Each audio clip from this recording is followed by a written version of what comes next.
Hello，大家好，很高兴又见面了。虽然我一再的说自己更喜欢 podcast 的形式，就是把自己藏在镜头的后面，但是呢，我发现你们可能更喜欢看到我，所以呢。在 YouTube 上面我会更多的采用这样的方式，但是在 Patreon 上面呢，我都采用了Podcast 的形式，这也算是实现我小时候想当电台 DJ 的梦想吧。虽然呢听 Podcast 的人并不多，但是就算是自娱自乐吧，也挺有意思的。那在这里做一个小广告，如果你也可以接受 Podcast 的形式，那欢迎光临我的 Patreon。今天呢，想跟大家聊一个我一直想说，但是又怕自己说不好的话题，就是如何好好说话。那看到这样一个题目呢，你可能会觉得，只要不是哑巴，都知道应该怎么说话啊。但是问题的关键就在于“好好”两个字。那在我看来呢，好好说话就是运用适当的语言，配合适当的情绪。今天早上我在 YouTube 上看了赖佩霞老师的一个视频，是关于非暴力沟通的一个演讲。那我觉得讲得非常的好，它的内容呢跟我今天想要分享给大家的差不多。当然赖佩霞老师讲的比我好多了，所以呢非常推荐大家去看这个视频。我把视频的链接放在今天视频的 description 当中。赖佩霞老师讲的普通话非常的清楚，速度也不快，只不过呢，那个视频的字幕它是繁体中文的。那因为赖佩霞老师他是台湾人，那个节目呢应该也是台湾的节目。不过不管怎么样，你们完全可以去尝试一下。刚才我提到好好说话需要注意两点，一呢就是适当的情绪，二是适当的语言。那我们先来看一看适当的情绪。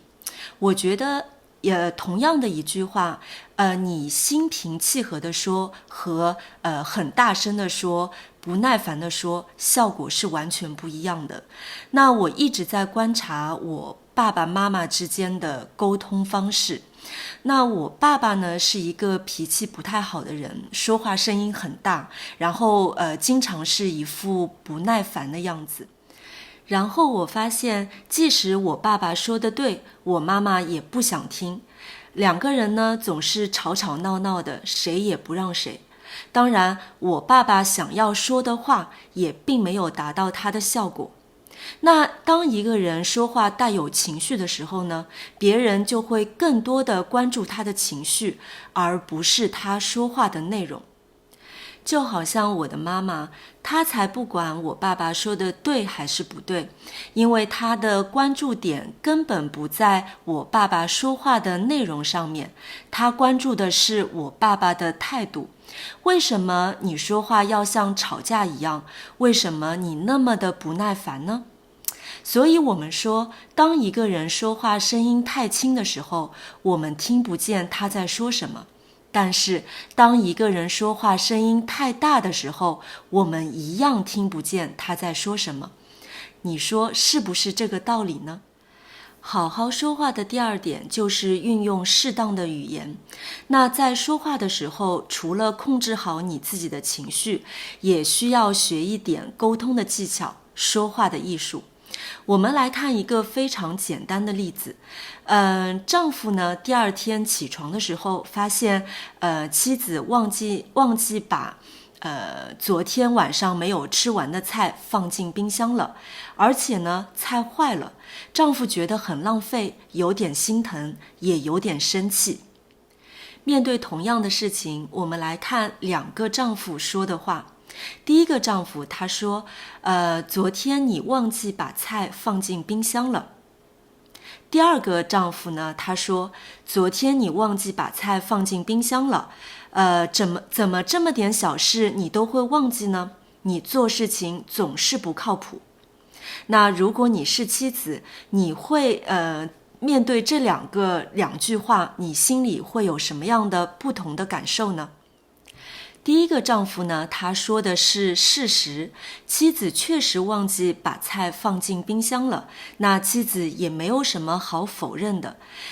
但是第二个丈夫呢，他说了事实，却加了指责和自己的评判。他指责妻子这么点小事也会忘记，然后又加了自己的评判，说妻子这个人就是不靠谱。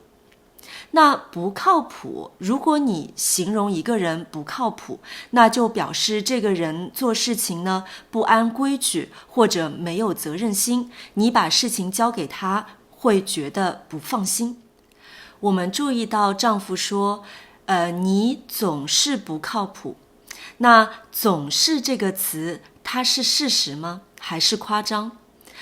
我们在说话的时候呢，要非常注意自己使用的词语，比如说总是、每次、从来没有。我知道呢，有很多女生会说，你每次都迟到，或者呢，你从来没有关心过我。那，这是真的吗？当你在说这样话的时候呢，你需要问问自己，这是事实吗？而且呢，我想要告诉你们的是，当对方听到这样的话的时候呢，他往往会忽略你真正想要表达的东西，他只会为自己辩护，或者他只会想要反驳你。因为我有关心你啊，之前我为你做过什么什么的事情，这就是关心啊。或者是我没有每次都迟到，上次和上上次我都是提前到的啊。所以说在这种时候，别人根本听不到你想要真正表达的内容。那赖佩霞老师在他的演讲当中告诉我们说话的4个要素，就是说出事实，表达感受，表达需求，提出请求。那我们来看一下，就是刚才妻子忘记把菜放进冰箱的这样一件事情，丈夫应该怎么说才会更好呢？那首先他需要说，昨天你忘记把菜放进冰箱了，这个是事实。菜坏了，我有点心疼，这个是我的感受。那下一次我们相互提醒，不要再忘记了。这个呢，就是你的需求和你的请求。而且如果丈夫说我们相互提醒，那这就表示他并没有觉得把菜放进冰箱是妻子一个人的事，我也有责任，丈夫也有责任。那这样说话的话，会不会让人觉得舒服很多呢？在赖佩霞老师的演讲中，我觉得有一句话特别有道理，就是他说话需要很高的自觉和自律，对自己说出的话负责任。那我觉得作为一个成年人，控制好自己的情绪，好好说话，也是对自己的一种要求。那我经常听到有人会说，不好意思啊，我这个人说话就是这样的，因为我脾气不好，说话就是难听。那为什么别人要忍受你的坏脾气呢？其实我觉得，一个人的脾气是不是不能控制的，而是你想不想控制。那就好像我爸爸，他在外面跟外人说话的时候，在大部分的情况下，我觉得他的态度是可以的。但是回到家以后，人一轻松，对我和妈妈说话的态度就是不一样的。那很多脾气不好的人，对领导说话的时候，脾气也很好啊。所以我觉得，脾气呢，不是不能控制的，而是你想不想控制。在赖佩霞老师的演讲中，他还提到，说话是一种习惯，而这种习惯呢，往往来自我们的原生家庭。原生家庭就是我们出生长大的家庭。那原生家庭的氛围，相处模式，会直接影响到一个人长大以后在新的家庭里的表现。那我也时常注意自己的说话方式，我会发现，我有很多时候呢，说话也很着急，而且也会像我爸爸一样，不耐烦。那我就特别注意自己，就是时刻提醒自己不要出现不耐烦的情况。不过我发现，当我用英语或者法语交流的时候呢，这种不耐烦的情况就好很多。也有可能，因为这两门语言呢不是我的母语，我本来在运用它们的时候，在说它们的时候就需要想一想，所以呢，很多话就不会冲口而出，就避免了很多不耐烦或者是说话难听的情况。总之，好好说话是可以练习的。我也非常推荐大家去看《非暴力沟通》这本书。那人生呢，就是一个自我成长的过程，大家一起努力啊！好了，下面就让我们一起来看一下在今天的视频当中出现的一些有用词汇。采用，选择符合需要的并加以利用。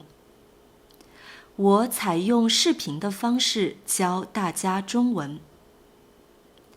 经过开会讨论，我们决定采用小明的建议。自娱自乐，自己想法子让自己快乐。我学习钢琴不为了考级，只为了自娱自乐。心平气和，心情平静，态度温和，指不急躁，不生气。你最好心平气和地和他谈一谈，消除不必要的误会。不耐烦，不能承受烦的事情，表现出厌烦，不能忍耐。老师对我们提出的问题总是耐心解答，从来没有不耐烦的时候。这会开得太长了，听的人有些不耐烦了。让，把方便或好处留给别人，谦让。他们总吵架，谁也不让谁。弟弟年纪比你小，你应该让着他。反驳，提出自己的理由，否定对方的意见。他说的很有道理，我想不出可以反驳的理由。我爸最讨厌别人反驳他。这就是今天视频的所有内容了。你们可以到我的 Patreon 上去下载今天视频的文本和词汇列表。